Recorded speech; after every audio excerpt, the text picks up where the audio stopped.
Hello students, welcome back. आज हम शुरू करेंगे अपने इंग्लिश का नेक्स्ट चैप्टर, जिसमें हम व्हेल्स के बारे में पढ़ेंगे। हम अपना नेक्स्ट चैप्टर शुरू करते हैं। हमारे चैप्टर का नाम क्या है? हमारे चैप्टर का नाम है whale. Chapter in view. Chapter में हम क्या देखेंगे? There are innumerable creatures on earth, यानी कि अर्थ पर अनगिनत क्रीचर्स हैं। Some are tiny while some are huge. Whales is a huge animal. तो कुछ जो है वो छोटे हैं एनिमल्स, और कुछ जो बड़े क्रीचर्स हैं। और व्हेल कैसा है? व्हेल एक बहुत बड़ा एनिमल है। Some whales grow to about 35 meters long and about 2 lakh kg। जो कुछ व्हेल्स होती हैं वो करीबन 35 मीटर लंबी और 2 लाख वजन में होती हैं। 2 लाख किलो का वजन होता है उनका। They live in groups and are gentle. जो व्हेल्स हैं वो ग्रुप्स में रहती हैं और बहुत ही जेंटल होती हैं। They eat a variety of species from tiny zooplankton to other large mammals. Many a time they commit mass suicide। और जो व्हेल्स हैं वो काफी सारी अलग अलग तरह की स्पीसीज को खाती हैं, कभी कभी छोटी मछलियां, कभी काफी बड़े मैमल्स भी। और कभी कभी मतलब बहुत टाइम में कभी एक बार वो मास सुसाइड भी अटेम्प्ट कमिट करती हैं। हम अपना शुरू करते हैं chapter. On Monday, 23 January 2012, a pilot flying over New Zealand saw what is unfortunately starting to become a common sight: a large pod of standard whales struggling to survive at the base of Farewell Spit in Golden Bay, located in the country's South Island। तो Monday को 23 जनवरी 2012 में एक pilot को दिखा New Zealand के ऊपर से, जब वो उड़ के जा रहा था, एक ऐसी साइट जो कि काफी कॉमन हो चुकी थी उस समय, कि एक लार्ज ग्रुप था जिनका वेल्स का, जो कि सरवाइव नहीं कर पा रहा था। कहाँ पर? At the base of Farewell Spit in Golden Bay, जो कि कहाँ? साउथ आइलैंड, कंट्री के साउथ आइलैंड पर लोकेटेड है। After the news broke, over 200 volunteers gathered on the beach and worked day and night to keep the mammals warm and help them refloat. The saga finally ended 2 days later with mixed results। जब ये news बाहर आई तो काफी लोगों ने volunteer किया, यानी कि मदद करने के लिए वहां पर इकट्ठा हुए। कितने? 200 लोग वहां पर बीच पर इकट्ठा हुए, ताकि वो जो मैमल्स हैं उनको गर्म रख सके, उनको दोबारा से पानी में भेज सकें, ताकि वो रीफ्लोट हो जाए, यानी दोबारा से तैरा सके वो पानी में। तो ये जो पूरा इवेंट था, ये जो काइंड ऑफ इवेंट्स थी, ये कितने दिन तक चला? ये 2 दिन तक चला, और इसके दोनों रिजल्ट्स मिक्स्ड रिजल्ट्स निकले, यानी कि वो कामयाब भी रहे और नहीं भी। The first lucky break came on Tuesday when the volunteers managed to refloat 17 from the pod of about 99 that was stranded. However, the victory was bittersweet since 42 of the gorgeous mammals perished at the same time। तो क्या हुआ? जो पहला lucky break मिला उनको, वो Tuesday को मिला, जब उन्होंने कुल 17 मैमल्स को दोबारा से रीफ्लोट कर दिया, यानी कि उन्हें पानी में दोबारा से वो भेजने में कामयाब रहे 99 के ग्रुप में से। लेकिन जो विक्ट्री थी वो बिटर स्वीट थी। कैसे? क्योंकि 42 जो मैमल्स थे वो उसी टाइम वहां पर नहीं रहे, मतलब उसी टाइम वो खत्म हो गए। At the same time they perished. The whales are the living portion of our Earth's grid system, and these mammals are the only ones protected against hunting by more than 90% of the countries on Earth, even the places without oceans। तो Wales जो हैं वो हमारी अर्थ के grid system का एक living portion है, मतलब जो जीवित पोर्शन है। तो ये जो मैमल्स हैं इनको प्रोटेक्ट करने के लिए, हंटिंग के अगेंस्ट प्रोटेक्ट करने के लिए, ताकि इनका शिकार ना हो, दुनिया की यानी हमारे अर्थ की 90% से भी ज्यादा कंट्रीज इन्हें प्रोटेक्ट करती हैं। इनकी हंटिंग पे एक तरीके से उन्होंने बैन लगा रखा है। इवन वो कंट्रीज भी जहां पर ओशियंस नहीं पाए जाते हैं। Whales do not commit mass suicide. जो वेल्स हैं वो कभी भी सुसाइड अटेम्प्ट नहीं करती हैं, that to mass suicide. They have no consciousness to allow for this. Instead, people often see whales beaching themselves and then being saved by humans, only to re-beach themselves and die। लेकिन उनके पास whales के पास इतनी consciousness नहीं होती कि वो suicide attempt कर सकें, लेकिन कई बार व्हेल्स हमारे को मतलब ह्यूमंस को बीच पर मिलती हैं क्योंकि वो अपना रास्ता भटक जाती हैं। तो कई बार वो व्हेल्स उनको बीच पर मिलती हैं और ह्यूमंस उनको दोबारा रिफ्लोट करने में हेल्प करते हैं, उनको बचाते हैं ह्यूमंस। लेकिन फिर दो वो दोबारा रीबीच होती हैं, अपने आप को रीबीच कर देती हैं, वो ऐसे ही मर जाती हैं।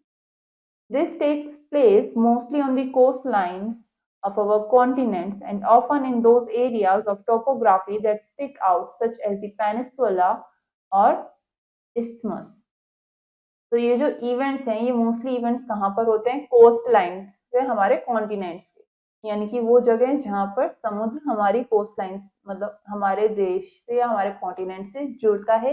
ये जगह हमें मोस्टली हमारे को उस समय देखने को मिलती है, उस एरिया में देखने को मिलती है ऐसी चीज। The reason is that whales, dolphins, amphibians, birds, and even insects navigate to their breeding grounds or migration areas each via the magnetic grid of the planet. और इस चीज का रीजन क्या है? जो वेल्स, डॉल्फिन्स, एम्बिफियंस और बर्ड्स हैं और इंसेक्ट्स भी, ये अपने आप को किस तरीके से नेविगेट करते हैं? ये लोग अपने आप को नेविगेट करते हैं जहां पे इन्हें जाना है, to magnetic grid of the planet. हमारे जो मैग्नेटिक फील्ड है हमारे ग्रिड का, हमारे प्लैनेट का, उसके थ्रू ये अपने आप को नेविगेट कर पाते हैं, अपने आप को डायरेक्शंस देते हैं। Each group follows the ley lines of magnetic influence almost as if they had a built-in compass. तो ये सब उन्हीं फील्ड को फॉलो करते हुए चलते हैं जैसे कि इनके अंदर एक बिल्ट इन कंपास हो। The magnetic grid of this planet has changed so much so quickly that there wasn't enough time for the pods of whales to adjust these changes. तो हमारा जो प्लैनेट का मैग्नेटिक ग्रिड है ये इतनी जल्दी से और इतना ज्यादा चेंज हो गया है कि वेल्स को अपने में कुछ चेंजेस लाने का इनफ टाइम नहीं मिला। Instead, many simply follow the old magnetic lines of migration only to find themselves on a beach instead of the open ocean, as the old magnetic direction used to take them. तो जो अभी भी Wales हैं, जो कुछ Wales हैं, वो आज भी ओल्ड मैग्नेटिक लाइंस को फॉलो करती हैं अपने माइग्रेशन के लिए, एक जगह से दूसरे जगह जाने के लिए। तो इंस्टेड ऑफ कि वो ओशन में पहुंच जाए, एक ओपन ओशन में पहुंच जाए, वो कहाँ पहुंच जाती है? किसी बीच पर पहुंच जाती हैं, क्योंकि वो अभी भी अपना ओल्ड मैग्नेटिक डायरेक्शन को यूज कर रही हैं। They are confused and they simply line up and try again just as they have for years. तो वो कंफ्यूज हैं और फिर वो हमेशा बार बार ट्राई करते रहते हैं जैसे वो अभी तक कई सालों से करते आ रहे हैं। These things are temporary and as tragic as they might see them, it's all a part of pruning the system, and the calves will go around in the future establishing new instinctive information for the new ways regarding the grid changes. तो ये सब जो चीजें हैं ये सब temporary हैं, यानी कि कुछ ही समय के लिए हैं। जो नई पीढ़ी होगी वेल्स की, उनको इन सब मैग्नेटिक फील्ड्स के बारे में पता होगा, उनको अपना न्यू डायरेक्शन के बारे में, न्यू मैग्नेटिक फील्ड्स के थ्रू वो अपनी न्यू माइग्रेशन की डायरेक्शंस को पता कर सकते हैं, उनमें ये सारे चेंजेस आएंगे। तो वो ग्रिड के में जो जो चेंजेस आए उन सब से वाकिफ होंगे। The waves reach themselves because their navigational system, the magnetite in their biology, which is their migration compass, feed them into the land. जो वेल्स हैं वो अपना रास्ता भटक जाती हैं नेविगेशन सिस्टम, क्योंकि उनका जो नेविगेशन सिस्टम है वो उनको कहाँ, उनको लैंड की तरफ ले आता है। The land didn't move, the magnetics did. जो हमारी जमीन है वो मूव नहीं हुई है, लेकिन जो मैग्नेटिक्स है वो मूव हो चुके हैं, जैसे पहले थे वो अब वैसे नहीं है। Therefore, you might say their internal inherited migration map was flawed. तो इस तरीके से हम ये कह सकते हैं कि जो उन्होंने इंटरनली इनहेरिट किया था माइग्रेशन मैप, वो फ्लॉड है, उसमें कमी आ गई है। The reason it is no longer such a common occurrence is because the calves, the generation beyond the one that beached themselves, figured it out. और आज ये सब चीजें कॉमन नहीं है, ये सब कॉमनली हमें देखने को नहीं मिलता, क्योंकि जो नई जनरेशन है वेल्स की वो अपने में चेंजेस ला चुकी है। बीच को लेके, उन्होंने ये सब पता लगा लिया है। तो the next generation didn't repeat it, और इसी वजह से जो उनकी नेक्स्ट जनरेशन है उन्होंने इसे रिपीट नहीं किया।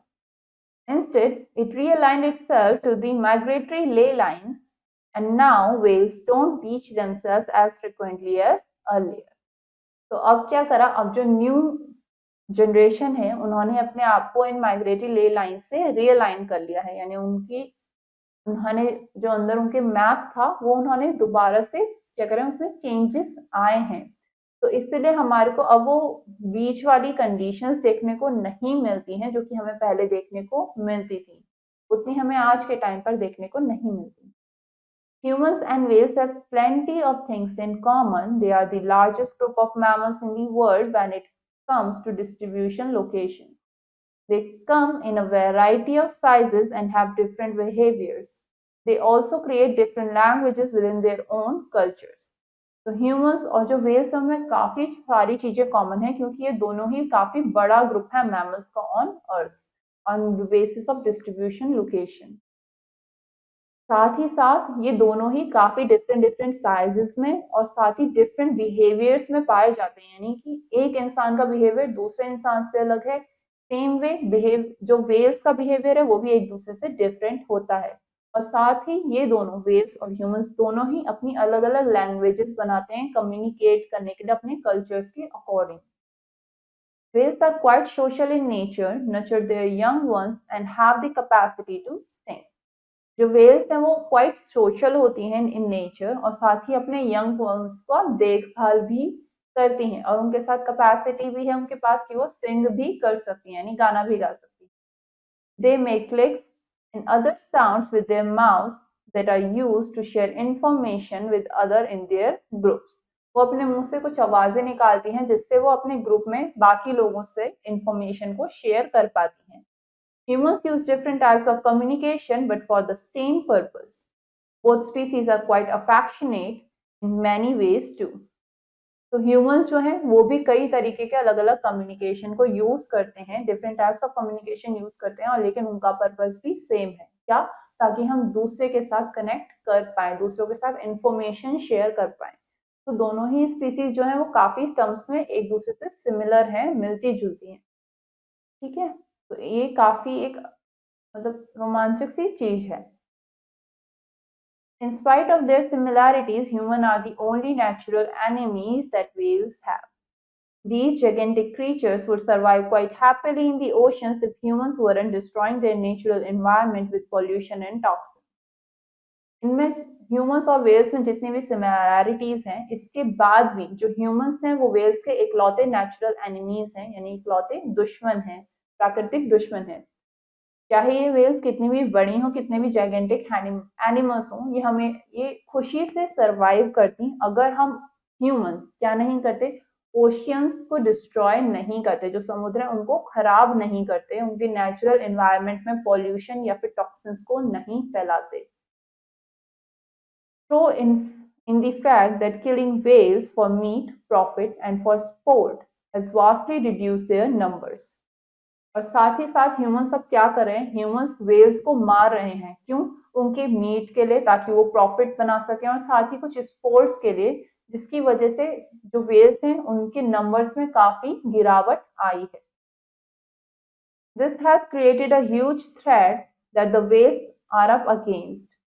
This is in spite of the fact that over 90% of the countries in the world are signatories to a ban against whale hunting. और ये किसके बावजूद है, ये सब हो रहा है किसके बावजूद, क्योंकि 90% of the countries of the world क्या सिग्नेटरीज हैं कि वेल्स की हंटिंग के खिलाफ, उन पर बैन लगाया हुआ है। It's information for all humanity to protect the whales and keep them safe. तो हमारी जो ह्यूमैनिटी है उसके ऊपर क्या है जिम्मेदारी कि हम वेल्स को प्रोटेक्ट करें, उनको सेफ रखें। Many whales are injured or killed by the huge ships that travel across the oceans. They no longer have the freedom to explore their waters without human element that can harm. Even fishing ships that have huge nets and mechanisms can injure or kill whales accidentally. तो जो whales हैं काफी बड़े numbers में injured होती हैं, या तो उन्हें चोट लगती है या वो मारी जाती हैं इसकी वजह से जो बड़े-बड़े शिप्स हैं जो पानी में चलते हैं, ओशियंस में चलते हैं, समुद्र में चलते हैं।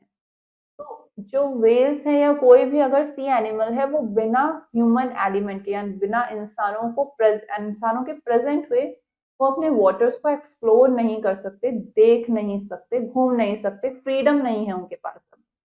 तो जो फिशिंग शिप्स हैं वो भी जब कभी नेट फेंकती हैं समुद्र में मछलियां पकड़ने के लिए या कुछ ढूंढने के लिए, फिशिंग शिप्स हैं वो अपने नेट्स फेंकती हैं, वेब फेंकती हैं, या फिर उनके कुछ ऐसे मैकेनिज्म्स होते हैं जिसकी वजह से एक्सीडेंटली वेल्स मारी जाती हैं या वो इंजर हो जाती हैं, उनको चोट लगती है।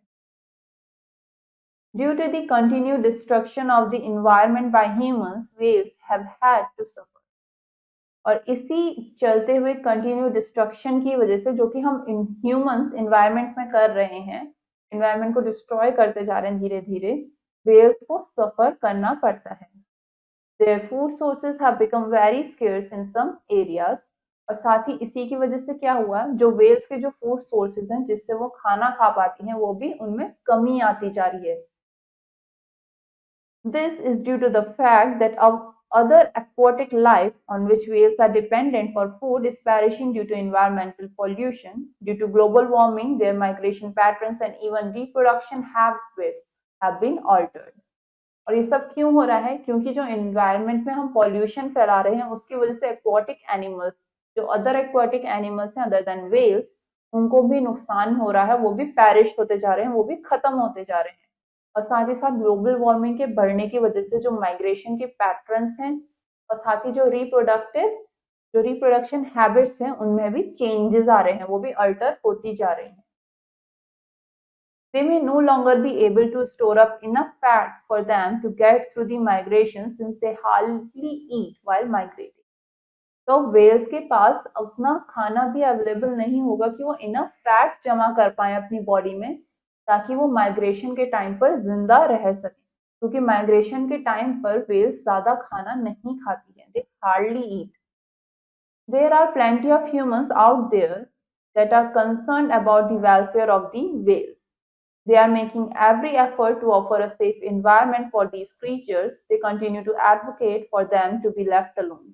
They also attempt to get harsh punishment in place for those that illegally kill them.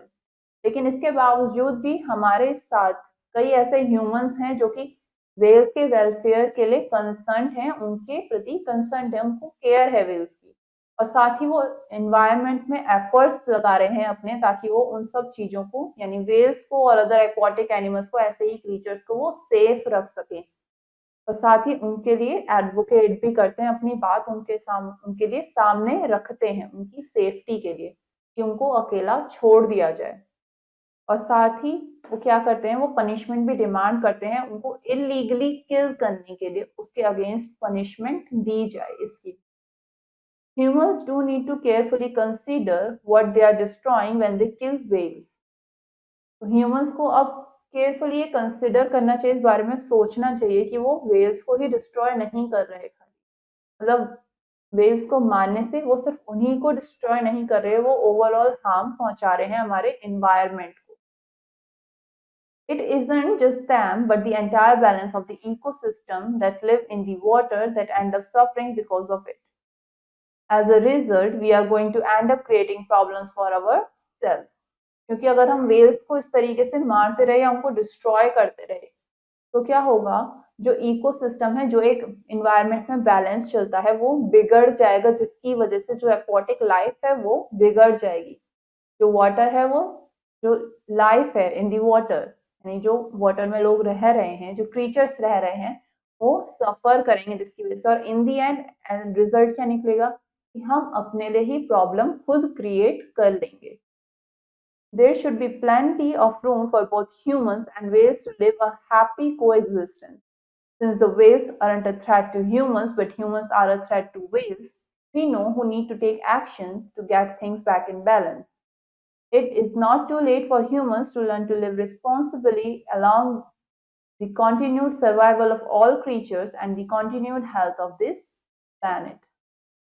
तो जो ये अर्थ है ये हमारे को इतनी इनफ स्पेस प्रोवाइड करती है कि वेल्स और ह्यूमंस दोनों साथ में कोएग्जिस्ट कर सकें आराम से बिना किसी को दिक्कत पहुंचाए। वेल्स जो है वो ह्यूमंस के लिए थ्रेट नहीं है, यानी कि वो ह्यूमंस को नुकसान नहीं पहुंचाती, लेकिन on the other hand humans whales के लिए थ्रेट है।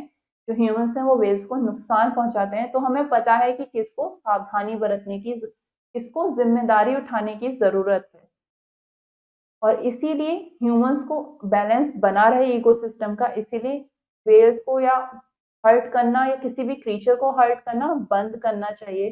पॉल्यूशन कम करो, ठीक है, अपना टॉक्सिन्स समुद्र में ऐसे डिस्पोज ऑफ ना करें, ताकि अदर एक्वेटिक एनिमल्स भी सेफ रहें और वेल्स भी सेफ रहें। और इसकी रिस्पॉन्सिबिलिटी लेने के लिए अभी भी देरी ज़्यादा नहीं हुई है। हम इस तरीके से अपने आप को आगे स्टैब्लिश कर सकते हैं ताकि सब क्रीचर्स आराम से सर्वाइव कर सकें और हमारा प्लानट भी हेल्दी रहे। हम कुछ न्यू वर्ड्स पढ़ेंगे जो हमने चैप्टर में पढ़े। पॉड यानी कि school group of marine mammals, जो मरीन मैमल्स का एक ग्रुप होता है उसको क्या कहते हैं? पॉड। सागा यानी लॉन्ग सीरीज ऑफ इवेंट्स और adventures. stranded to be left in a difficult or helpless position, benched यानी कि एक किसी हेल्पलेस पोजीशन में आप चले गए हो। बीचिंग रन और हॉल अप ऑनटू अ बीच यानी कि बीच पर आ जाना।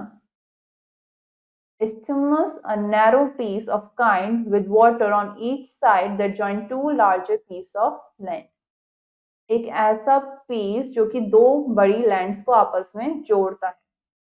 Ley lines are alignment of a number of places of geographical and historical interest. Areas of altered magnetic fields. यहाँ पे magnetic field alter हो रखा है, उस एरिया को क्या कहते हैं हम? ley lines. Pruning, cutting down of desired shape or size.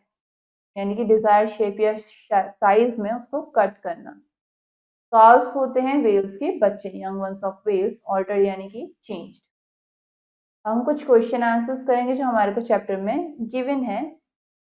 पहला क्वेश्चन हमसे कह रहा है darken the options in the OMR sheet. यहाँ पर हमारे को ओएमआर शीट गिवन है जहां पर हमारे को सही ऑप्शन को इस तरीके से डार्क करना है। पहला क्वेश्चन हमसे क्या कह रहा है? सम वेल्स ग्रो टू अबाउट, यानी कि जो कुछ वेल्स हैं वो कितनी बड़ी हो जाती हैं? About 35 metres. तो सही जवाब क्या हो गया? Option C. ऑप्शन सी को हम यहाँ डार्क कर देंगे। नेक्स्ट क्वेश्चन हमसे कह रहा है the volunteer manage to refloat dash from the pod of 99।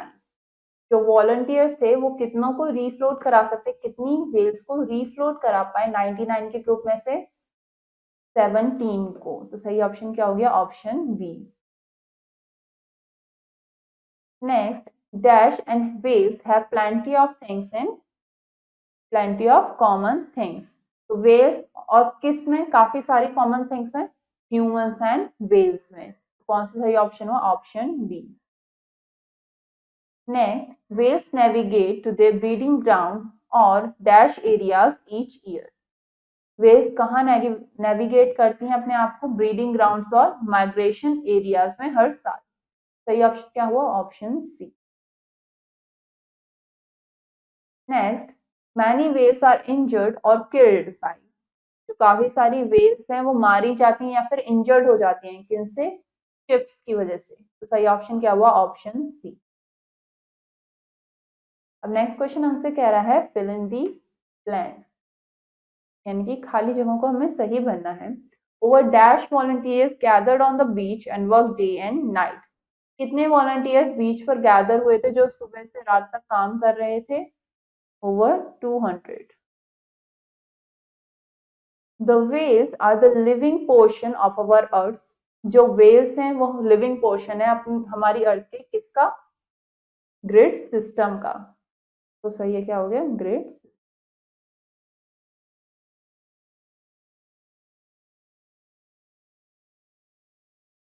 Next, many whales simply follow the old dash of migration. जो काफी सारी वेल्स हैं वो क्या फॉलो करती हैं आज भी? पुराने मैग्नेटिक फील्ड को। काय के लिए? मैग्नेटिक लाइंस को माइग्रेशन के लिए। Old magnetic lines.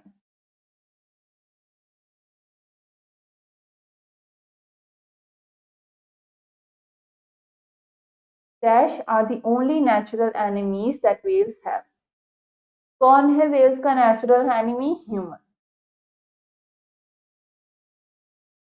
So humans are the only natural enemies that whales have. There should be plenty of room for both dash and dash to live in a coexistence. किनके लिए room होना चाहिए, काफी room होना चाहिए coexist करने के लिए? Both humans and whales. Next question हमसे क्या कह रहा है? ट्रू और फॉल्स, यानी कि सही या गलत बताना है. Whales have no consciousness to allow for committing mass suicide, यानी कि whales के पास कोई भी कॉन्शियसनेस नहीं होती है कि वो मास सुसाइड कमिट करें. यस, ये क्या हो गया? True. Next, each group of whales follow the ley lines of non-magnetic influence. जो whales हैं वो नॉन मैग्नेटिक इन्फ्लुएंस की ले लाइंस को फॉलो करती हैं? नहीं. ये क्या हो गया? फॉल्स. वो मैग्नेटिक इन्फ्लुएंस को फॉलो करती हैं. The whales beach themselves because their navigational system steered them right into the land. जो whales हैं वो बीच पर इसलिए आ जाती हैं क्योंकि उनका नेविगेशनल सिस्टम लैंड की तरफ उनको भेज देता है. यस, तो ये क्या हो गया? True. Whales are quite social in nature, nurture their young ones and have the capacity to sing. Yes, तो ये क्या हो गया? ट्रू. जो whales हैं वो सोशल क्रीचर हैं, साथ ही वो अपने यंग वंस का ख्याल रखती हैं, उनको बड़ा करती हैं और उनके पास गाने की भी कैपेसिटी होती है. There are plenty of humans out there that are concerned about the welfare of the whales. आज भी काफी सारे ह्यूमंस हैं वहां पर जो कि कंसर्न है किसके लिए? वेल्स के वेलफेयर के लिए. यस, तो ये क्या हो गया? ट्रू. अब आगे के क्वेश्चंस आप लोग खुद करेंगे ताकि आप चैप्टर को और अच्छे से समझ सको. हमारा ये चैप्टर यहीं पे खत्म होता है. उम्मीद है आप लोगों को चैप्टर समझ में आया होगा और वेल्स के बारे में आपको जानकारी मिली होगी. आप भी पॉल्यूशन नहीं फैलाओगे. अब हम अपना नेक्स्ट चैप्टर नेक्स्ट क्लास में कवर करेंगे. तब तक के लिए हैव अ नाइस